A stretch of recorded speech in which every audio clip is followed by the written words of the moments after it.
Gunsmoke. Brought to you by Chesterfield, America's most popular two-way cigarette. What a pair. Chesterfield King Size at the new low price. Chesterfield Regular. Around Dodge City and in the territory on West, there's just one way to handle the killers and the spoilers, and that's with a U.S. Marshal and the smell of gun smoke.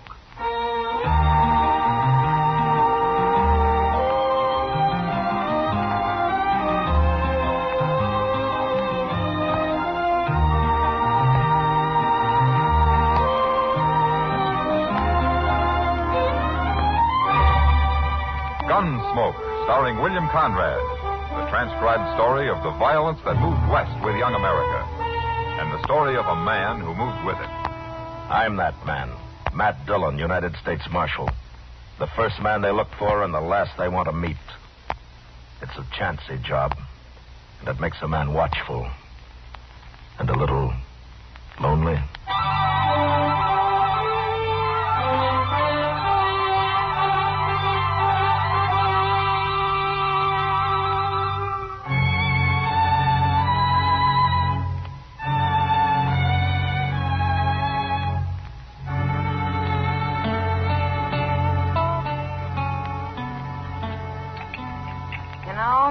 I'd sure like to meet whoever's running the kitchen in this place. Oh, why, Kitty?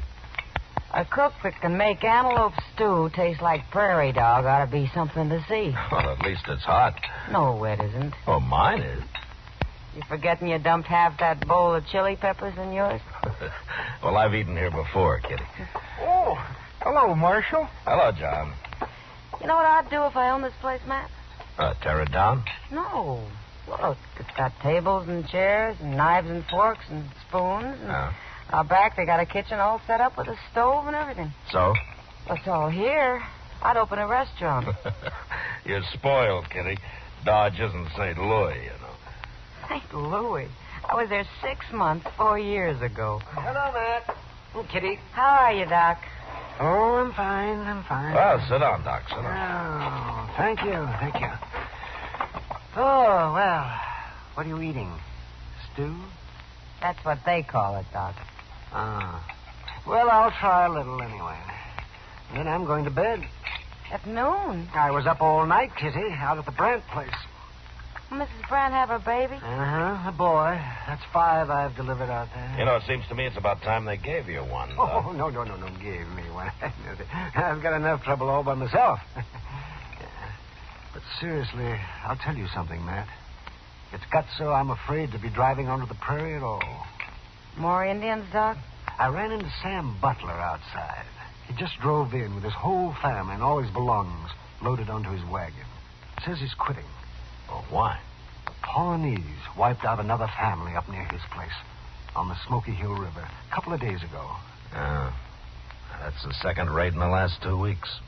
No wonder he's scared. Matt, he's telling everyone who will listen that it's a shameful thing for the law to be hiding out in Dodge while whole families are being slaughtered in the country. He is, huh? Yes. I thought you'd like to know. You sit with Kitty, Doc. I'm going to have a talk with Sam Butler. Sure. I'll see you later.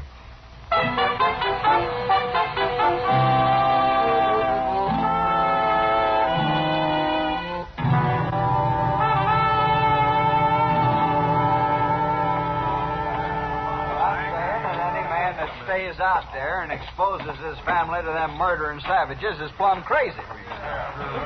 You can't fight a Pawnee war party all by yourself. And we sure ain't getting no help from the law around here. We can die and rot for all the law cares. Hello, Sam.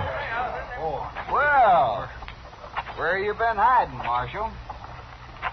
I hear the Pawnees made another raid up near you. If you call shooting and scalping a man and his wife and their 2 boys a raid, well, those men never had a chance to fight, far as I see. Men? Well, boys, but they were coming on 14 or 15, old enough to handle a rifle. But they got caught outside and never even made the house. I seen them lying there with my own eyes, Marshal. And if you'd seen them, you'd be doing something about it instead of sitting around here and dying. I'm not hired to fight Indians, Sam. That's the Army's job. And you ought to be out helping the Army. Every lawman in the country ought to. The Army doesn't need help. But there's something strange about those Pawnees.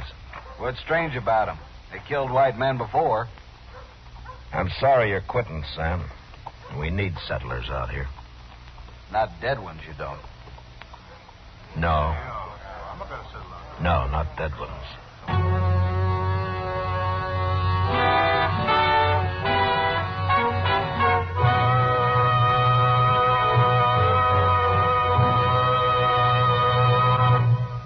What a pair. What a buy. They're talking about king-size Chesterfield at the new low price. And Chesterfield Regular. They're the quality twins. Either way you like them, you get the same highest quality, the same low nicotine, the same wonderful taste and mildness, a refreshing smoke every time. Yes, the Chesterfield you smoke today is the best cigarette ever made, and it's America's most popular two-way cigarette. So buy a carton today. King-size Chesterfield at the new low price. Or Chesterfield Regular. What a pair they are. They satisfy millions. They're best for you.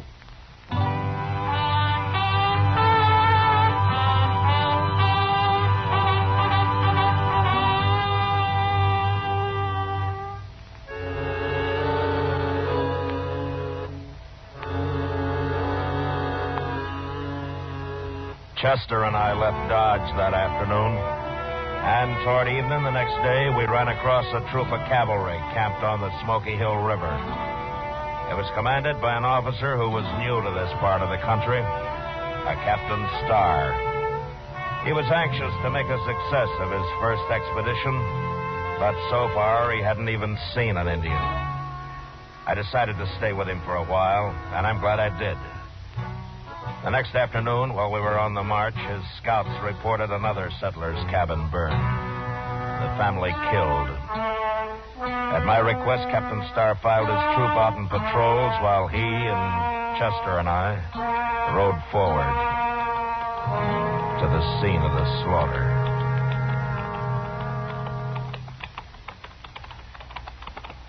My scouts say these people haven't been dead very long, Marshal. This morning, probably. At dawn, Captain. Well, then those Indians can't be too far off. No, but Indians have a way of disappearing. There it is, Mr. Dillon. Burned right into the ground. It's just like that last cabin. Their bodies scattered around out front. Now, let's get up there. Come on. Oh.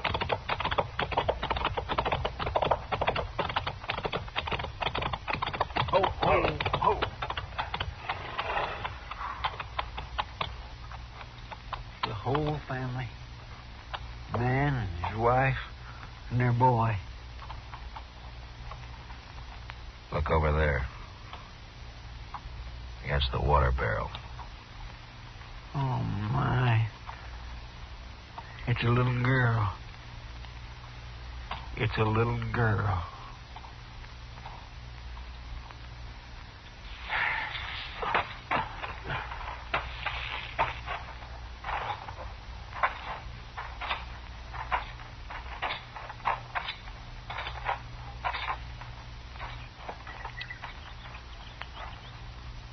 They scalped them, every one of them. Even that little girl. They even scalped her. At least they didn't torture them. Did they torture the other families, Captain? No, they didn't, Marshal. They shot them just like this and scalped them. Where are you going, Marshal? What is it?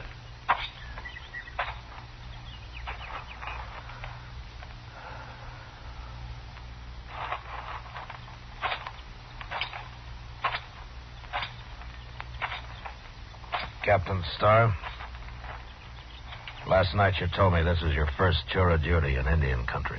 That's right, Marshal. Well, take a good look around here, Captain. Well, I have. All right. All three of these settler families were killed in the open, outside their cabins. Does that mean anything to you? Those Pawnees are pretty tricky. I guess they really surprised him. Yeah, they sure did. There are not many arrows around. If these people had had a chance to put up a fight, there'd be a lot of arrows. They were shot, Marshal, with rifles. Pawnees don't usually waste ammunition, Captain. There's a reason for it here, though. Well, what reason? Look at the ground. There are no tracks. Every sign of tracks have been dragged out with a blanket. Say, you're right. I hadn't noticed that. Well, there's another thing you hadn't noticed, or maybe you didn't know about. Oh, what's that? That boy there. How old would you say he was? Oh, about the same age as the boys at the last place.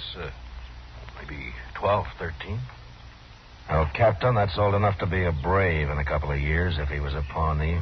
What do you mean, if he was a Pawnee? They usually keep a boy that age. They don't kill him. They take him and try to make a brave out of him. Oh, well, I didn't know that. I know what he's driving at, Captain. You don't think it was Pawnees that done this. Ain't that right, Mr. Dillon? Yeah, that's right. But the Pawnees are the only tribe around here we know of, Marshal. Captain, it's them tracks. Pawnees wouldn't hide their tracks. No, they wouldn't. What? A man wearing moccasins doesn't care about his tracks, Captain. He's got nothing to hide. I'm afraid I don't understand. It wasn't Pawnees that did this. It wasn't Indians at all. It was white men.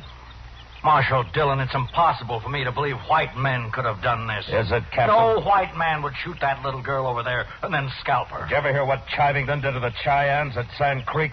Kill and scalp them all, he said, big and little. Nits make lights. Congress has repudiated that whole affair, Marshal. Well, it still happened. And it was still white men that did it.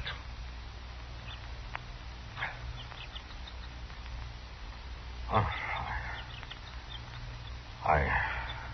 I suppose you're right. Yeah, I'm right. But why did they do it? Horses. You see that corral out there? This man must have had 6 or 7 head of horses. Yes, the other settlers did, too. They stole the horses and probably whatever they could find in the cabins, and right now they're sitting around camp somewhere drinking coffee and laughing at all of us Indian hunters. Well, I'll find them. Now, it's a big country, Captain. I got a troop of cavalry out there, Marshal, over 100 men. All right, suppose you do find some riders with a bunch of horses. How are you going to know they're the men you're after? Well, these horses are branded, aren't they? With what brands? I don't know, but they must be registered somewhere. Maybe. But while you're out finding out all that, some other family's going to be slaughtered. There isn't time, Captain. I didn't realize how new I am at this game, Marshal. Oh, what would you suggest? Well, there used to be a corral about 5 miles upriver from here. If it's still standing, we'll bait it with a couple of dozen head of good cavalry horses. Then they'll come to us. Good idea. And I'll have my troop deployed and ready to move in. No, that wouldn't work. You can't hide 100 men, Captain. You'll have to keep your cavalry clear away from there. But how? Chester and I'll be there. We'll wait for him.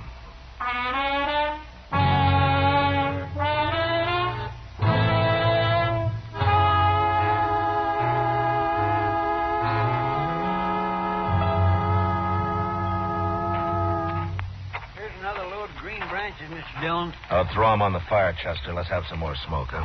Yes, sir.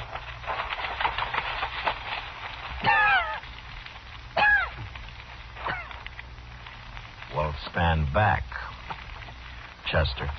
Yes, sir. Well, they ought to see that if they're anywhere this side of the Rocky Mountains.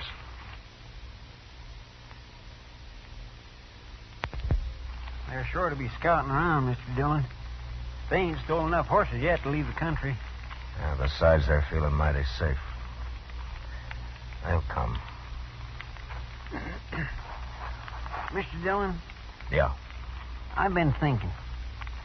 Now, what's bothering you? Well, sir, there's only 2 of us.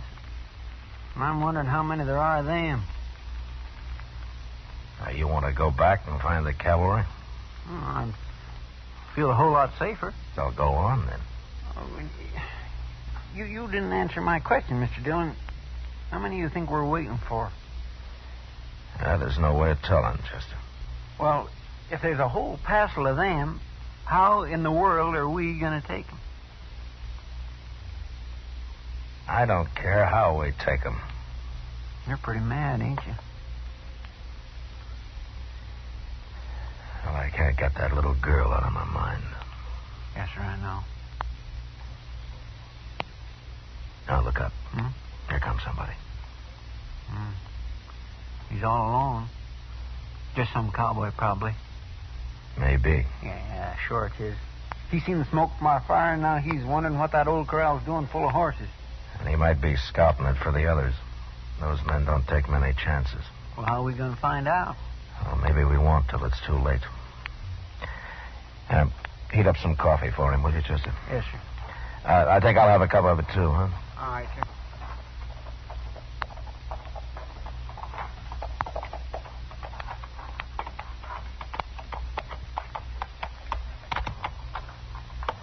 Morning. Oh, get on, stranger. We'll have some hot coffee up in a minute. Well, let's tie my horse.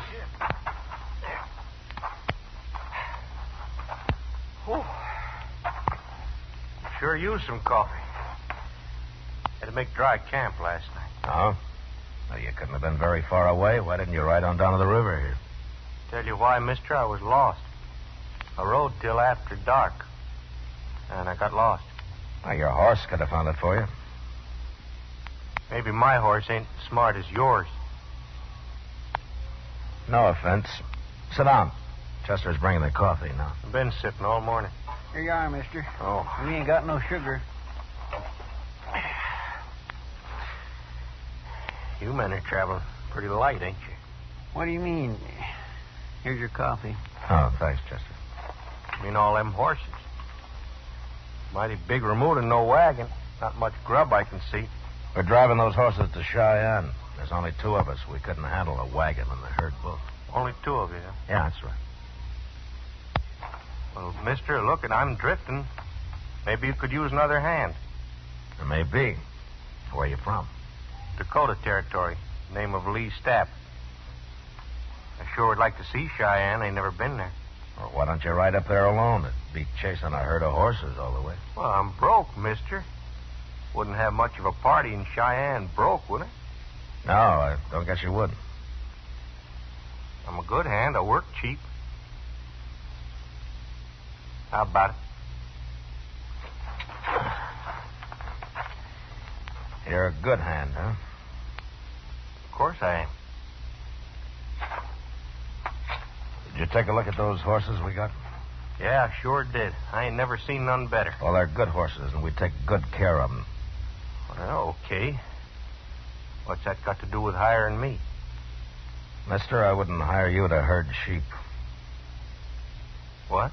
You said you made dry camp last night. How come you tie your horse up without watering him while you stand here slopping up coffee? Well, it's my horse, ain't it? Sure. How's the coffee? Coffee? Is it any good? Well, yeah, sure it is. Well, then have some more of it. Hey, what's the...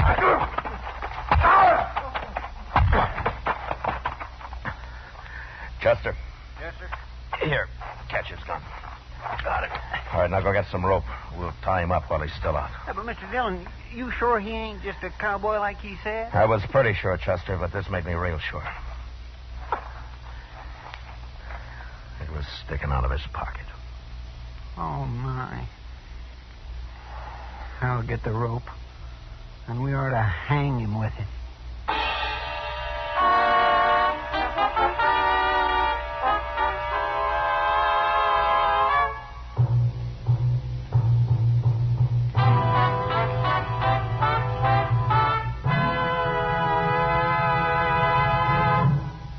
We will return for the last act of Gunsmoke in just a moment.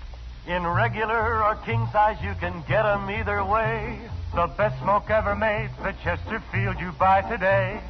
Smokers coast to coast are changing, it's a cinch to do. Here's all you have to say to get the one that's best for you.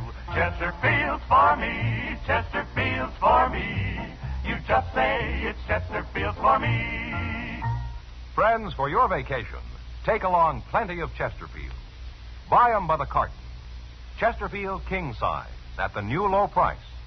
Chesterfield regular. What a pair. They're the quality twins. The same highest quality. The same low nicotine. Either way you like them, they're best for you. Smoke Chesterfield. It's America's most popular two-way cigarette.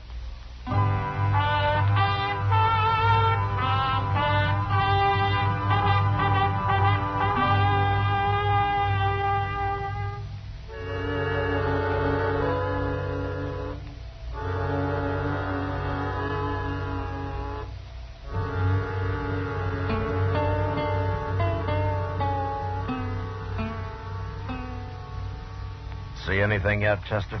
Yes, sir. There's some dust about a mile away, Mr. Dillon. Is it moving? Right this way. I'd guess maybe a half dozen riders. Now, your friends don't take many chances, do they, Steve? They ain't friends of mine. Well, I'll tell them that when they get here. You better turn me loose, or else you ain't gonna tell nobody nothing. You mean they won't like it, you're being all tied up that way? You ain't got a chance, Marshal. By golly, he's about right, Mr. Dillon. How are we going to fight 6 men? You know, I've been thinking, Chester, we could use Stapp here as a hostage. No, Marshal, don't do that. I don't aim to, Stapp. They wouldn't care whether you die or not. Men like you don't have that kind of friends. But we can't stand up to 6 men, Mr. Dillon. We wouldn't have a chance. No, we wouldn't, Chester. I'm going to do something I never did before in my life. What? You'll see. But first, get a bandana and fix Stapp up so he can't talk. That won't do you no good. Shut up and get on your feet. Here's a bandana. There, I'll do it. All right, on your feet. Stand you. Now turn around.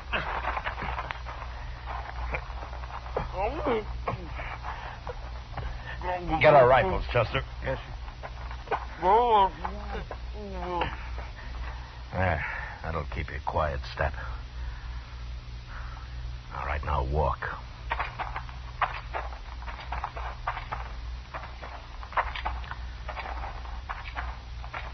Here's yours, Mr. Dillon. Oh, thanks.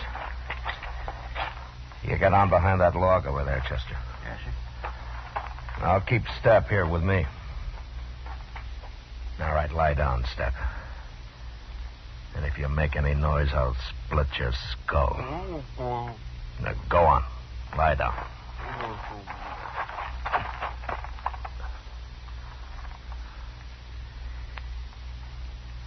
You okay, Chester?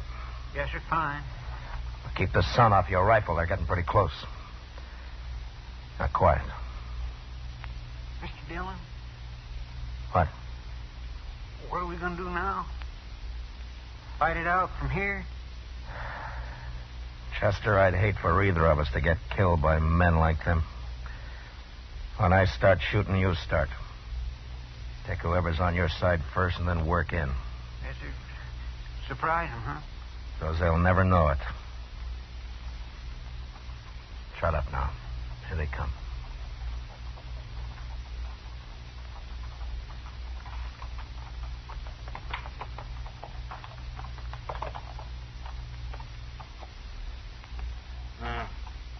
They must be over the river. We'll get down and wait here for them. Maybe that's done killed them already. We didn't hear no shooting, did we? I don't like this gig. Dad should have been back a long time ago. Dad knows what he's doing. Them sure fine horses, ain't they? Now, Chester!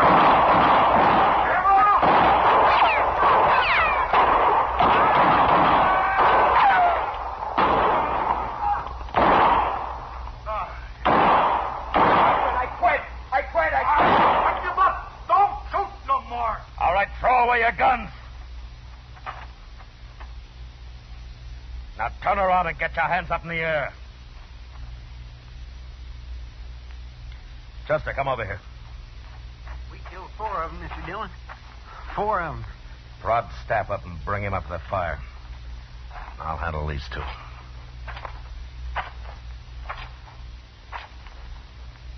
Well, you 2 stopped just in time.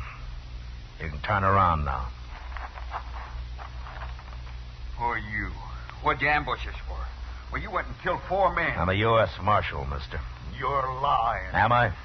What kind of marshal would ambush a bunch of men like that? My kind. I untied his bandana, Mr. Dillon. No reason you shouldn't talk now. That was murder. That's what that was. That was plain murder. Sure was. Even if he is a marshal, he'll hang for this. He never give us a chance. You're right, mister. I didn't give you a chance. There were too many of you. Besides, I never knew any man that deserved a chance less than you. What are you talking about? We ain't done nothing. You haven't, huh? Well, I found this on your friend's step, mister. Here. Take a good look at it. Well, what's this? This ain't nothing, just a little yellow ribbon. I burned the rest of it. You blasted fool, Stapp. I didn't get nothing else. It was just kind of a souvenir. I told you to get rid of everything. Stapp, I'm sorry you came in alone. I wish you'd been with the others. But I'll see you hanged. All 3 of you. And it's that little girl's yellow hair ribbon that's gonna hang you.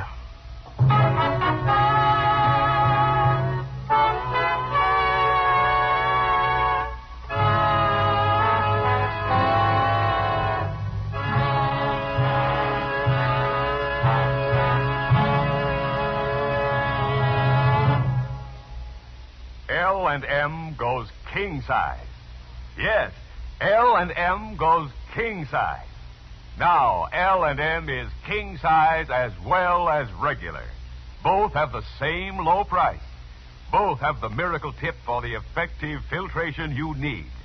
Yes, it's the filter that counts. And L&M has the best. You get much more flavor, much less nicotine, a light and mild smoke. Yes, this is it. L&M filters, just what the doctor ordered. Buy a carton, king size or regular, both at the same low price. L&M filters, America's highest quality and best filter tip cigarette. Remember, it's tough to be left out at mail call. And remember, too, next week at this same time, Chesterfield will bring you another transcribed story of the Western frontier on Gunsmoke. This is the CBS Radio Network.